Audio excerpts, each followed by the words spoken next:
भला हुआ मेरी माला टूट गई, मैं राम भजन से छूटी। भला हुआ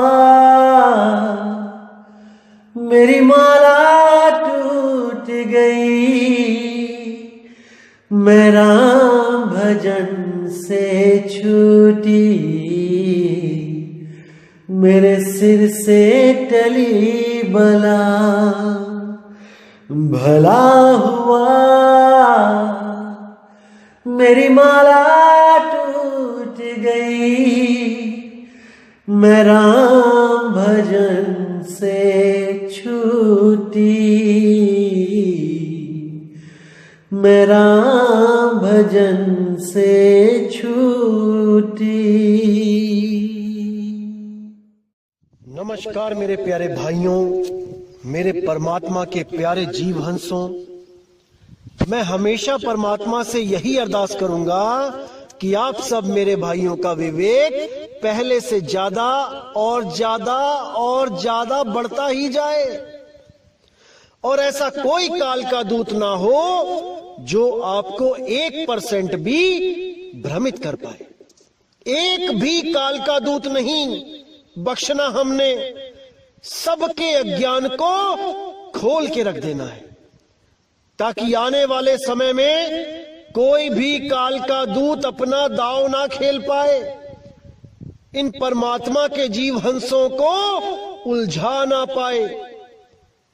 ऐसी ज्ञान की लहर चला देनी है कि एक एक जीव इस मूल ज्ञान को समझ के परमात्मा को जानने की कोशिश करे, परमात्मा तक पहुंचने की कोशिश करे, और अपने इस अनमोल जन्म को बर्बाद ना कर पाए, बल्कि सत्य सार को जानकर इस जन्म को सफल कर जाए, ताकि 84 लाख जन्मों के बाद जो ये इंसान जन्म मिला है इसका भरपूर लाभ ले सके। गलती से भी अगर इस जन्म में चूक हो गई तो मेरे भाई अगली बार कोई आपका साथ नहीं दे पाएगा। आज जितने ये काल के दूत आपको भ्रमित करने में लगे हैं, इसके पीछे बहुत बड़ा राज है। कबीर साहब ने कहा था, जहां कबीरा करे गुरुआई वहां निरंजन द्वंद मचाई, कि जहां पर सत्य का प्रचार होगा, जहां पर सतगुरु सत्य कबीर के मूल ज्ञान की बात चलेगी, वहां पर निरंजन अपना खेल खेलेगा। वहां पर काल के दूत पूरे जोर शोर से विरोध करेंगे उस मूल ज्ञान के प्रचारक का, उस मूल ज्ञान के दाता का। इसीलिए मेरे भाइयों, आज सब के सब इस मूल ज्ञान के खिलाफ बोल रहे हैं, इस मूल ज्ञान को झूठा सिद्ध करने में लगे हैं, और वो भी केवल वाणियां दिखा दिखा के। जैसे मैंने 103 नंबर सत्संग जो मैंने कल भेजा था, उसमें आपको मैंने दिखा दिया कि नीर शीर का निबेड़ा कैसे करना होता है। क्या जरूरत थी सतगुरु को ऐसी वाणियां बोलने की जिनको अपनी ही वाणियों के द्वारा काटा गया? वो केवल इसीलिए था मेरे भाई, ताकि काल के दूतों के हाथ वो मूल ज्ञान ना लग पाए। चाहे वो मूल ज्ञान लिखित में ही क्यों ना हो, वो काल के दूतों के समझ ही ना आए, और काल के दूत केवल उन वाणियों को दिखा दिखा के अपने आप को सतगुरु घोषित कर दें जो पवित्र ज्ञान है, जो जगत ज्ञान है, जो बच्चों का ज्ञान है, जो विवेकी पुरुषों का ज्ञान है, वो अलग है मेरे भाई। हम केवल उस मूल ज्ञान को समझा रहे हैं जो विवेकी पुरुष ही समझ सकते हैं। जो अकल में अभी बच्चे हैं वो इस ज्ञान को नहीं समझ सकते। वो केवल उन वाणियों का तर्क लेके चलेंगे जिन वाणियों को निम्न लेवल का बोला कबीर साहब ने। जो छोटी क्लासों की किताबें हैं ये उनको लेके चलते हैं, और हम केवल और केवल मूल ज्ञान विहंगम योग को लेके चलते हैं। तो क्या उसमें डिफरेंस है, आज आपको और बताया जाएगा। आज आपको इंगला पिंगला सुषमना का भेद खोला जाएगा कि कबीर साहब ने क्या बोला इंगला पिंगला सुषमना के लिए। क्योंकि कई लोग आपको भ्रमित करेंगे कि देखो कबीर साहब की वाणियां भरी पड़ी है कि गंगा जमुना के बीच में जाना है, इंगला पिंगला के बीच में जाना है। मेरे भाई, वाणियां लिखी गई हैं, वो इसीलिए लिखी गई हैं ताकि काल के दूत पूरा जोर लगा दें ये समझाने में कि इंगला पिंगला सुषमना में ही जाना है। लेकिन उन काल दूतों को ये नहीं पता कि कबीर साहब ने मूल ज्ञान भी दे रखा है, जिस मूल ज्ञान को समझ के पिछली पढ़ाई को छोड़ के वो जीवहंस अगली पढ़ाई करने चला जाएगा। तभी उसको मुक्ति मिलेगी जब वो इंगला पिंगला से ऊपर उठेगा, सुषमना नाड़ी से ऊपर उठेगा। जो भी गुरु आपको कहता है कि सुषमना में ध्यान लगा दो, वो काल का ही दूत है। और YouTube चैनल भरे पड़े हैं इन काल दूतों से, जो आपको कबीर वाणी ही दिखा दिखा के सुषमना में जाने का ज्ञान देंगे। लेकिन आज आपको इस रहस्य से पर्दा उठाया जाएगा कि कबीर साहब ने इंगला पिंगला सुषमना के लिए क्या बोला, उन साधकों के लिए क्या बोला जो इसमें ध्यान लगाते हैं।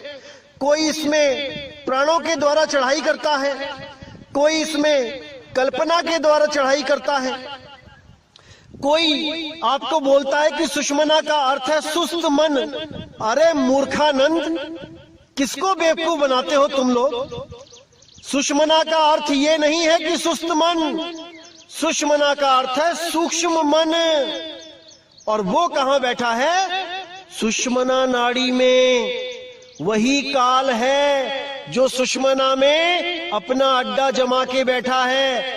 और जो भी जीव सुषमना में जाता है उसको वो भ्रमित कर देता है, अरबों खरबों सूरज दिखा के, उनके गुरुओं की शक्लें दिखा के, तरह तरह के नजारे दिखा के, झूठे स्वर्ग, झूठे ब्रह्मलोक, झूठे सतलोक, अलखलोक, अनामी लोक दिखा के वही भ्रमित कर देता है। तो साहिब प्रमाण भी देते हैं कि निज मन करत जहां ठकुराई, सो नैनन पिछवाड़ा है। निज मन यानी सूक्ष्म रूप में मन कहां रहता है? नैनों के पिछवाड़े, यानी कि इंगला पिंगला सुषमना में। और जितने भी ये लोग सुषमना की बात करते हैं वो सब काल के ही दूत हैं। अरे कबीर साहब ने तो यहां तक कह दिया, पिंगला बिन से सुषमना नाड़ी, जब उन्मुन की तारी टूटे तब कहां रही तुम्हारी। साहिब ने साफ इशारा कर दिया, मूल ज्ञान है ये पवित्र ज्ञान नहीं है कि लाल चोले वाला बाबा भी सुषमना में ध्यान लगा रहा है और ये प्राण योगी भी सुषमना में ध्यान लगा रहे हैं, हठी योगी भी सुषमना में ध्यान लगा रहे हैं। जो भी सुषमना की बात कर दे, समझ जाना मेरे भाई कि वो सूक्ष्म मन का गुलाम है। और ये मूर्ख बनाने वाले जो सुस्त मन कह रहे हैं, इनको काखा गा का नहीं पता भी सुषमना नाड़ी के बारे में। ये वही स्वयंभू हैं जो बिना गुरु के ज्ञान अर्जित करके किताबों से अपना मनमुखी ज्ञान बांटते फिरते हैं और सोचते हैं कि हमें तो सत्य पता लग गया। अरे 100 जन्म लगा लो, 1000 जन्म ले लो, बिना गुरु के ज्ञान नहीं मिल सकता। गुरु बिन पढ़े जो वेद पुराना, सार न जाने रहे अज्ञाना। साहिब साफ कहते हैं कि बिना गुरु धारण किए जो भी किताबें पढ़ता है, ग्रंथ पढ़ता है, वो केवल अक्षर ज्ञान तक जा सकता है, भेद ज्ञान नहीं प्राप्त कर सकता। क्योंकि भेद तो केवल किसी के बताने से ही प्राप्त होता है, अन्यथा वो केवल अक्षरों को पढ़कर अपने आप को ज्ञानी मानकर जन्म बर्बाद करके चला जाता है। अब साहिब ने यही समझाने की कोशिश करी है, जितने भी लोग इंगला पिंगला सुषमना में ध्यान लगाते हैं, ताड़ी लगाते हैं, पहले सोहंग के साथ ऊपर की तरफ चलते हैं, ध्यान लगाते हैं, उसके बाद एक अवस्था प्राप्त कर लेते हैं जिसको उन्मुन अवस्था कहा जाता है, जिसको मुद्राओं में मैंने बताया था कि उन्मुनी मुद्रा कहा जाता है। प्राणों के द्वारा जाते हुए सुषमना में जाकर प्रकाश में बैठकर सोचते हैं कि हम तो बच गए, अब हमें कौन पकड़ सकता है। लेकिन साहिब कहते हैं इंगला बिन से पिंगला बिन से सुख मन नाड़ी। अब कहां जाओगे? जब पूरा शरीर ढहेगा तब तुम्हारी इंगला पिंगला सुषमना भी ढह जाएगी भाई, क्योंकि ये भी शरीर की वजह से है। अगर शरीर नहीं तो इंगला पिंगला सुषमना भी नहीं। इसीलिए साहिब कहते हैं जब यूं मन की तारी टूटे। अभी तो श्वासों का अजपा जाप करके चढ़ गए, चढ़ाई कर ली सुषमना में और सोचने लगे कि मैं बच गया। लेकिन कहते हैं जब उन मन की तारी टूटे तब कहां रहे तुम्हारी, तब तुम्हारी सुरती कहां रहेगी। आज तो तुमने सुषमना में चढ़ा ली, लेकिन जब शरीर छूटेगा तब तुम भी गिरोगे, क्योंकि तुमने श्वासों का सहारा लिया है। और जब शरीर खत्म होगा तो श्वासें भी खत्म होंगी और तुम्हारी सुरती जो श्वासों में रमी हुई थी वो दोबारा गिर जाएगी, क्योंकि वो निराधार नहीं हो पाई।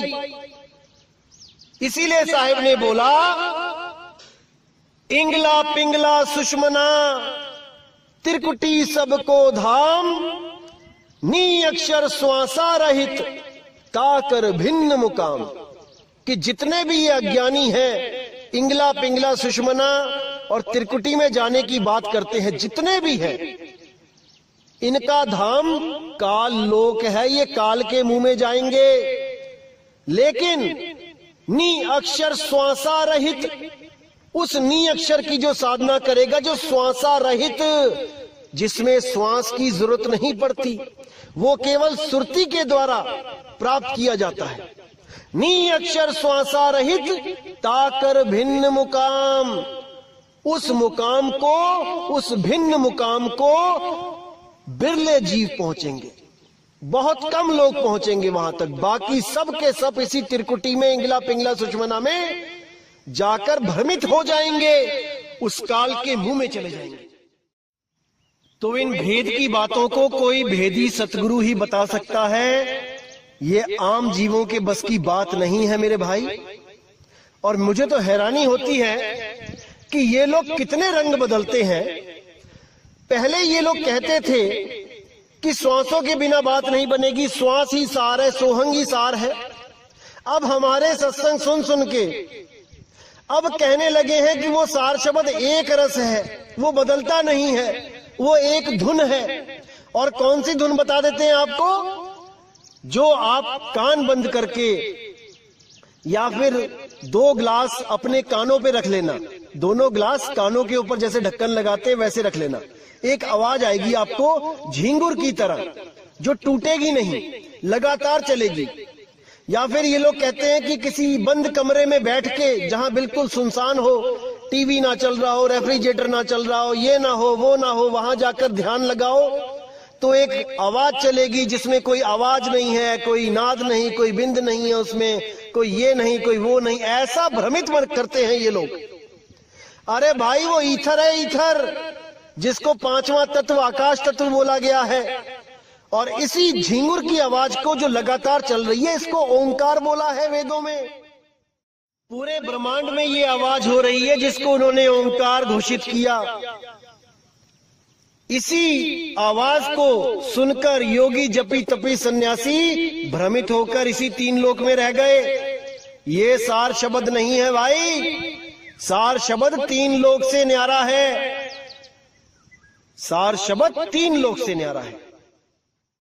कि श्वास ऊपर चढ़ाई तो सोहंग, बाहर छोड़ी तो ओम, या श्वास ऊपर चढ़ाई तो को, नीचे छोड़ी तो हंग। मेरे भाई श्वासा मुंह से भी ली जाती है। जब आपको जुकाम होता है, दोनों नाक बंद होते हैं और 2-3 दिन तक आप परेशान रहते हो, सांस तक नहीं आती, तब आप मुंह से सांस लेते हो। अगर परमात्मा श्वासों में है तो मुंह से जो श्वास ले रहे हो परमात्मा उसमें भी है। आप वहां से सिमरण करके दिखाओ, कहां चढ़ोगे बताओ। तो मूर्ख बना रखा है इन दुनिया वालों ने, इन कालदूतों ने। आपने भ्रमित नहीं होना है मेरे भाई, आपने भ्रमित नहीं होना है। आखिर श्वास, उस श्वास का मतलब क्या होता है, आज आपको मैं भेद बताता हूं इसका। साहिब ने बोला, माला तो कर में फिरे, जीभ फिरे मुख माही, मनवा दस हूं दिसी फिरे, ये तो सिमरन नाही। इसका मतलब ये है कि साहिब कह रहे हैं कि माला तो कर में फिरे, माला हाथ में पकड़ ली और घुमा रहे हो 108 मनके की। अब मन क्या कर रहा है कि जल्दी जल्दी माला करूं, 108 लिमिट बना दी है कि इतनी माला करनी ही है। अब सारा मन कहां घूम रहा है, 108 माला में घूम रहा है या बाहर के जो काम है वहां घूम रहा है। अब जीभ फिरे मुख माही, यानी कि मुंह में चल रहा है राम राम राम राम राम राम राम राम।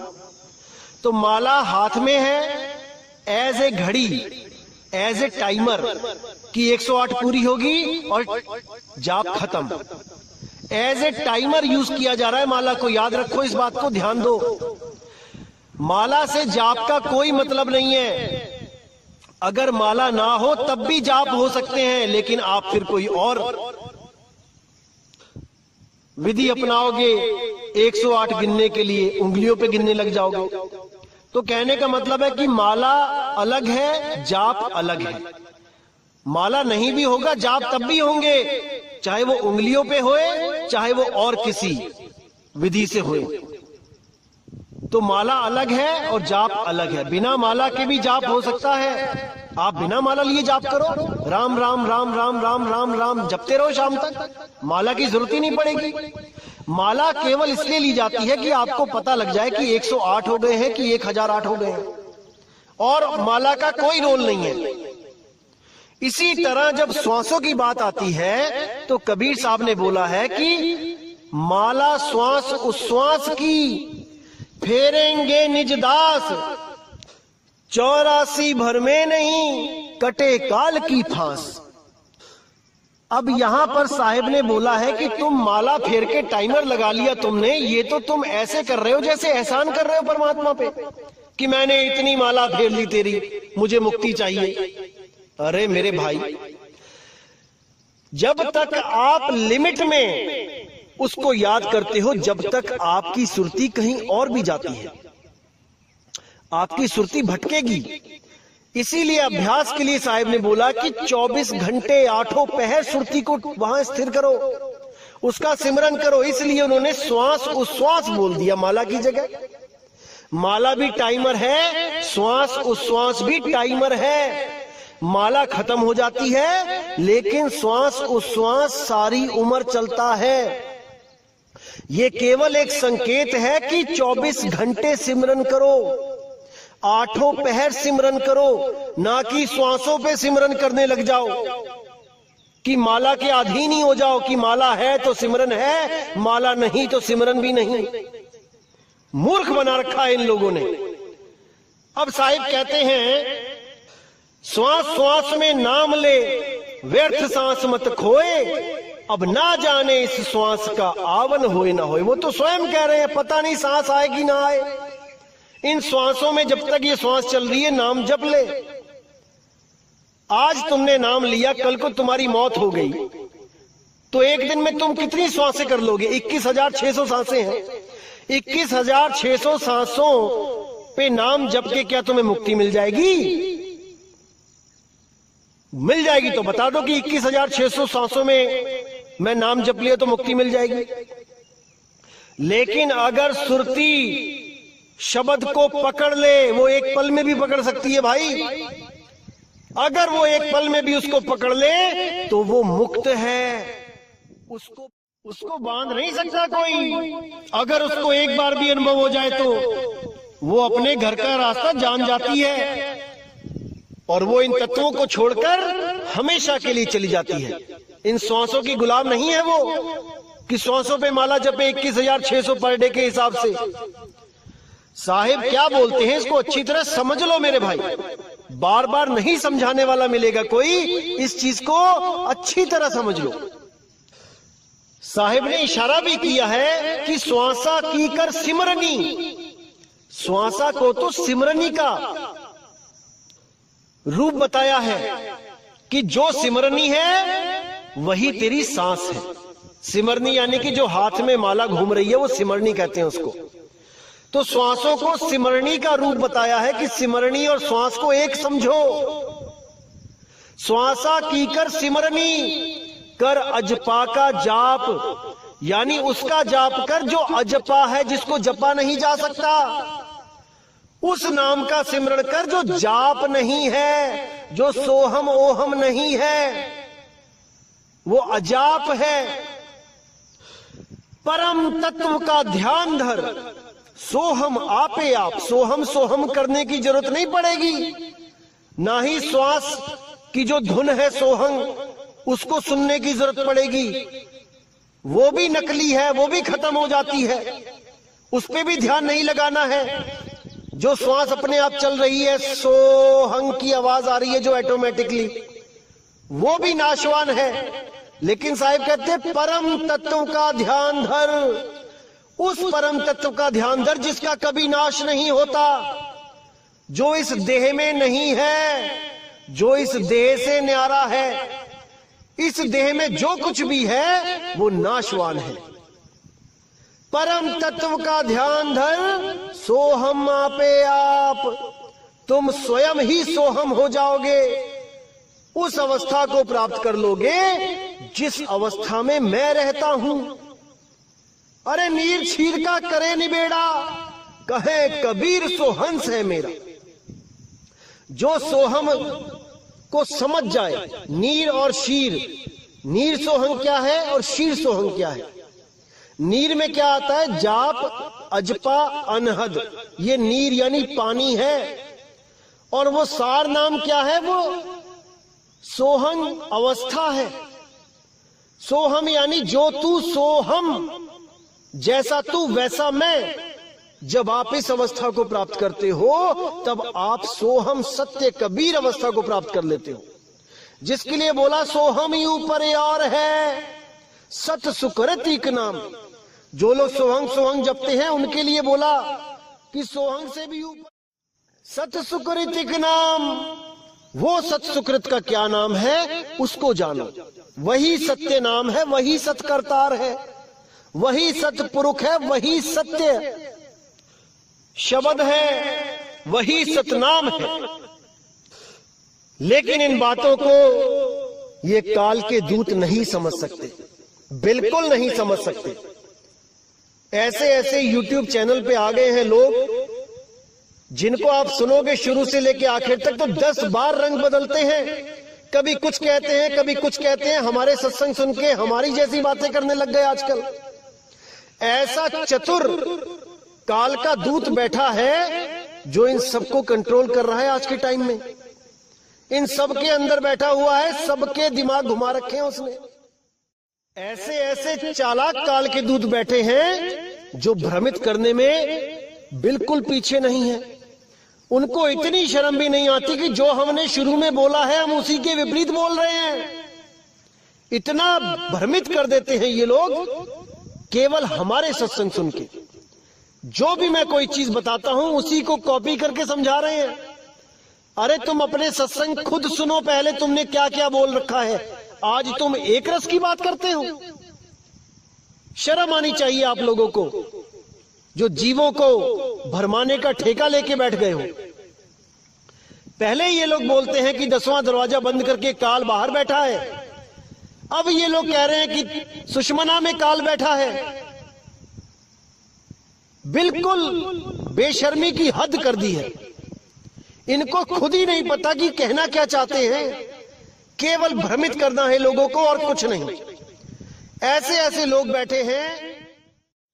लेकिन जो मर्जी कर लो मेरे भाई, ये परमात्मा का जो दास बैठा है यहां पे, एक एक चीज को क्लियर करके हर भ्रम को खत्म कर देगा। बिल्कुल इस भ्रम में मत रहना कि तुम एक भी जीव को उलझा पाओगे। अब समय आ चुका है कि सत्य ज्ञान घर घर में जाएगा, घर घर में बोध विचार होगा और लोग सत्य नाम को जानकर उसके साथ जुड़ेंगे, अपना आत्म कल्याण करेंगे। अब ज्यादा दूर नहीं है वो दिन जब पूरे संसार में केवल सत्य नाम का डंका बजेगा। क्योंकि साहिब ने समय निर्धारित कर रखा है और सब कुछ उसी के अंतर्गत हो रहा है। तो भाइयों, आज का जो विषय था यही क्लियर करना था कि जो अलग अलग तरह की वाणियां पढ़ के मेरे भाई भ्रमित हो जाते हैं, उनको मैं एक दिशा दे सकूं, मूल ज्ञान दे सकूं। बाकी लोग क्या करते हैं, पहले मूल ज्ञान की वाणी रखते हैं। एक जगह मैं देख रहा था सत्संग में किसी के, उसने सबसे पहले ये वाणी रखी कि इंगला बिन से पिंगला बिन से, और उसके बाद क्या करता है, उसके बाद पवित्र ज्ञान सामने उठा के रख दिया, नीचे की वाणी उठा के आगे रख दी कि नहीं देखो कबीर साहब ये कह रहे हैं, ये करना है। यानी 10वीं कराने के बाद उसको 5वीं की किताबें पढ़ा रहा है। अरे मेरे भाई, 5वीं के बाद 10वीं होती है, 10वीं के बाद 5वीं नहीं होती है। जो वाणी आपने सबसे पहले दिखाई है वो सबसे लास्ट में दिखाओ और बोलो कि ये मूल ज्ञान है। इंगला पिंगला सुषमना को छोड़ो। इन लोगों ने तो यहां तक भ्रमित कर दिया कि संतों का इंगला पिंगला सुषमना कोई और है और हठी योगियों का इंगला पिंगला सुषमना कुछ और है। हद कर दी चालाकी की, मूर्खता की हद कर रखी है इन्होंने। अरे मेरे भाई, इंगला पिंगला सुषमना एक ही है, शब्द भेद होते हैं अलग अलग। इंगला पिंगला सुषमना नहीं हो रही अलग अलग कि तुम्हारी इंगला पिंगला सुषमना और है और साधु संतों की और है और मेरी कोई और है। ये नाड़ी तंत्र सबका एक ही है। किस गलत फहमी में जी रहे हो? तो मेरे भाई, हर चीज को अच्छी तरह समझना है, विचार करना है, विवेक लगाना है, क्योंकि जीव आपका है, कल्याण आपको ही करना है। और मैं तो हैरान होता हूं, एक भाई तो YouTube चैनल बना के बैठा है और उसने एक वीडियो अपलोड करी कि सार शब्द कैसा होता है, आओ सुने, बताओ। और क्या सुना रहा है? जब दूरदर्शन पे कोई सिग्नल नहीं आता होता था दोपहर में लगभग 2-2:30 बजे, जब कोई प्रोग्राम नहीं आता तो एक सीटी की तरह आवाज चलती थी। मैं आपको अभी भेजता हूं, उसको सुनिए। इसको सार शब्द बना के पेश किया जा रहा है। हैरान हो गया मैं देख के कि लोगों की बुद्धि क्या काम कर रही है। अरे क्या कर रहे हो आप लोग? क्यों भ्रमित कर रहे हो समाज को? जब ज्ञान नहीं होता तो बांटा नहीं जाता। पहले खुद तो कन्फर्म हो जाओ, खुद का तो निर्णय करवा लो। दूसरों को निर्णय ज्ञान देने में लगे हैं। आइए सुनते हैं वो कौन सी धुन आजकल YouTube पे चलाई जा रही है, जिसको सार नाम बोला जा रहा है। सार शब्द की धुन बोली जा रही है। हद ही कर दी इन लोगों ने। आइए सुनते हैं।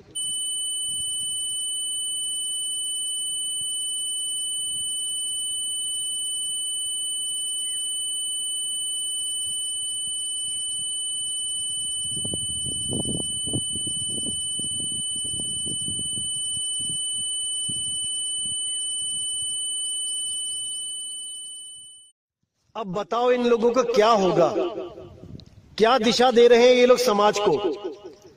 फिर तो मेरे भाई, रेडियो में कोई सिग्नल ना आए तो उसको सुनो और मुक्त हो जाओ। जब मैंने ये वीडियो अपने गुरु भाइयों के ग्रुप में सेंड करी तो एक भाई ने बहुत अच्छा जवाब दिया कि भाई, जब कान पे कोई जोर से थप्पड़ मार दे तब भी यही सुनाई देती है कि तब सार शब्द उसको मिल गया और उसका मन दौड़ना बंद हो गया।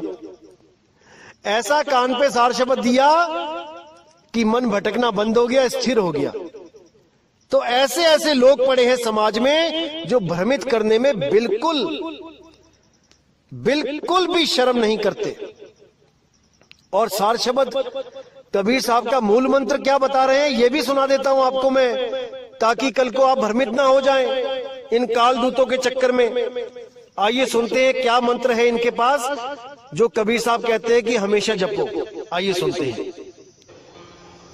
आत्मा है, आत्मा है, आत्मा है, आत्मा है, आत्मा है, आत्मा है, आत्मा है। अब बताओ इन लोगों का क्या होगा? मैं तो हैरान हूं कि ऐसे ऐसे लोग भी पड़े हैं भारतवर्ष में।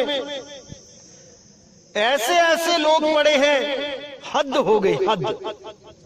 अरे आत्मा है करके आत्मा मिल जाएगी क्या? ऐसे तो दुनिया में कोहिनूर भी है, पारस भी है, तो लग जाओ जपने। पारस है, कोहिनूर है, मिल जाएगा क्या? पता नहीं क्या सोच के लोग ज्ञान बांटने लग जाते हैं। खैर मेरे भाइयों, आपने भ्रमित नहीं होना है। कहीं भी कोई भ्रमणा आती है, कुछ भी ऐसा होता है, तो आप बेहिचक सवाल पूछ लीजिए। ये दास आपकी सेवा में ही बैठा है, एक एक चीज को क्लियर कर दिया जाएगा। बिल्कुल शर्माना नहीं है, कहीं भ्रमित नहीं होना है। बहुत कुछ बोलते हैं दुनिया में लोग, लेकिन सत्य कोई एक बोलता है। इसीलिए मेरे भाई बिल्कुल हिचकिचाना मत, हर सवाल का जवाब मिलेगा। सवाल पूछो तो सही। तो मेरे भाई, आज के सत्संग से आपको समझ जाना चाहिए कि मूल वाणी और पवित्र वाणी में क्या फर्क होता है, और साहिब ने कहां पर किस भाव में क्या बोला है, ये आपको समझना पड़ेगा। क्योंकि ये काल के दूत आपको भ्रमित करने में पीछे नहीं है। ये वाणियां दिखा दिखा के ही भ्रमित करते हैं। लेकिन अगर आपने मूल ज्ञान का विवेक वाणी समझ ली, फिर आपको कोई भ्रमित नहीं कर सकता। तो इसी के साथ दोस्तों मुझे विदा करें। जय गुरु बंदी छोड़ वैराग साहिब, जय गुरु बंदी छोड़ साधु शरण साहिब, जय गुरु बंदी छोड़ बाबा मदन साहिब, बाबा गरीबदास साहिब, बाबा नानक जी। जय जय सतगुरु बंदी छोड़ कबीर साहिब की सदा ही जय हो, सदा ही जय हो मेरे मालिक की साहिब बंदगी सतनाम।